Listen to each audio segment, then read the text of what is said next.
هلې ځلې وکړي مسلسل اور متواتر دلته په احتجاجي کیمپ کې د ټول پېښور دپاره اواز اوچت کړل. زه د دې خپل مشرانو وړاندې هم ګزار کوم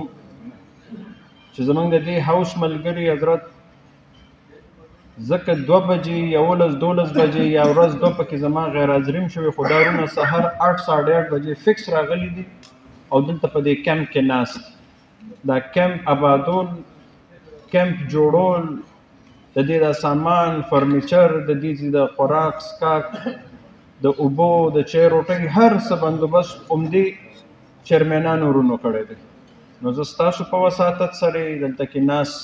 د نورو ملګرو معززینو په وساطت سره د دې ټولو ورونو بیګانو د زړه د کومې او دغه شانتې د نور سیاسي ګوندونو هم، که هغه د عوامي نیشنل پارټي دی، که هغه پیپلز پارټي دی، که هغه پاکستان مسلم لیگ نون دی، که هغه جماعت اسلامي ده، که هغه اهل رای حق پارټي ده، یا زمونږ د جماعت دی، یا نور کوم سیاسي ګوندونه دي، د هغې د خپل تحصیل په سطح، د NCs VCs په سطح د ټول عوامي نمایندګانو نه یو د کارونو حوالې سره یو سوچ او فکر، یو ټرسټ یو هیله ته لرله. خو چونکې دا نظام دومره کمزوری دی چې په هر سیاسي ګوند کې دننه اختلاف او خفګانونه ډیر زیات شي، هم د چیرمنانو ته په خپل NCs کې، هم زموږ په دې هاوس کې هم دې کې موږ سره آزاد امیدواران هم راغلي، هغوی هم د زړه د کومې نه شکریه ادا کوم. عطیف بهیر د هغې د ریپرزنټیشن کوي، برپور موږ سره شرکت کړی، په هر محاذ باندې هر مکاتب فکر خلکو، که هغه تاجر برادري ده، ډاکټر برادري ده، وکلا تنظیمونه دي. زمونږ لومړی بجټ مدنیت اوس هم ولي محمد الله بنده ناستې تشریف فرما میچت زمونږ پیل لومړی بجټ چې کله موږ بجټ هاوس ته پیش کولو دپاره ظاهره د طبع ډپارټمنټ ته چې الحمدلله په دې هاوس کې د جماعتي وابستګو نه هټ کر دا ټول رونه یا زمونږ د ملګرو پکې حاضري کمه او د دې نور ملګرو تعداد زیات. سهار 8 بجې راتګ، مازدیګره پورې دلته ناسته، په یو اتفاق او په یو ګلدستې په صورت باندې چې کم مرسته، کم تعاون، کم ورورولي، کم د اتفاق او اتحاد دې مظاهره وکړه، شاید چې دا موږ چېرته هیر او موږ غوښتل هم دا ده چې کم از کم دا زموږ نرسري ده، هم د دې نرسري نه سبب همدغه ملګري موږ ټول رونه بیګان، صوبایي، قومي، وفاقي، مختلف ځایونو ته به دا رونه بیګان سي.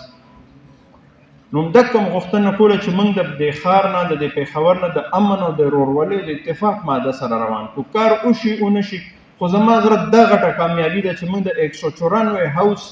چې د پاکستان په صوبایي سطح باندې دریم غټ زموږ هاوس، لومبۍ قومي اسمبلي، دویم پسې بیا د پنجاب اسمبلي ده او دریم پسې زموږ د پېښور د میټروپولیټن اسمبلي. خو الحمدلله 194 په 194 په یو اتفاق، په یو ورورولۍ، په یو لبیک اواز باندې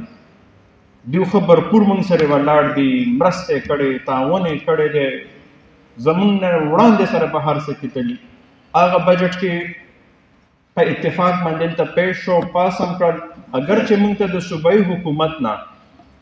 د ملګرو په ګوش ګزار کوم هم، چونکې چیرمن حضرات خو ته ډېر خبر دي، اول به یو شان دي،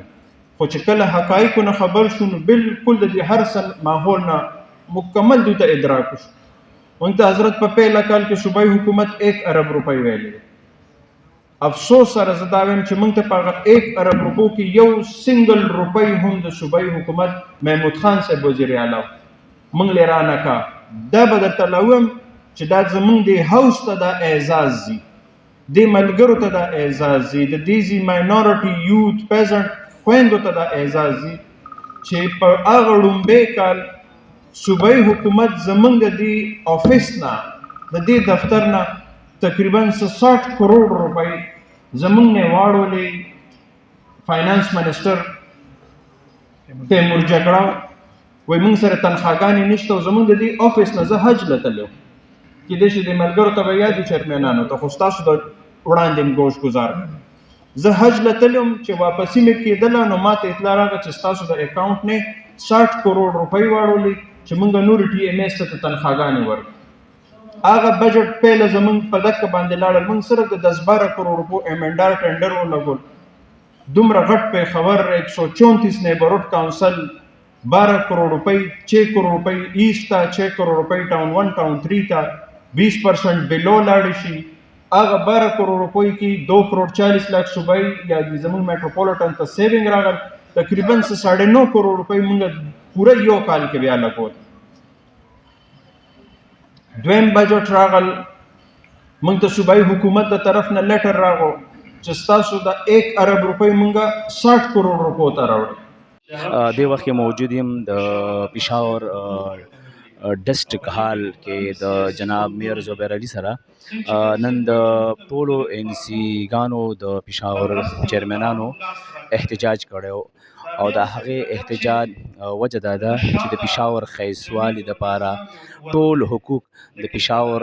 د ټولو علاقو دپاره ورکړي. په هغې باندې وضاحت زبیر علي صاحب واضحه کړ او هغې واده وکړه چې هر هغه قدم به اوچتو چې د دې د ښایسوالي دپاره او د دې د پېښور د ګرچاپېر ارګ علاقو کې چې کوم مسایل دي د هغې د حقوقو دپاره دلته کې ډسټرک هال کې ټول چیرمنان موجود دي د هغې د حقوقو دپاره جنګ کوي. رمضان شنواری، پیام خیبر، پېښور. ताज़ा तरीन वीडियोस के लिए चैनल को सब्सक्राइब करके बेल आइकन और ऑल नोटिफिकेशन पर क्लिक करें ताकि आपको मिले हर अपडेट सबसे पहले.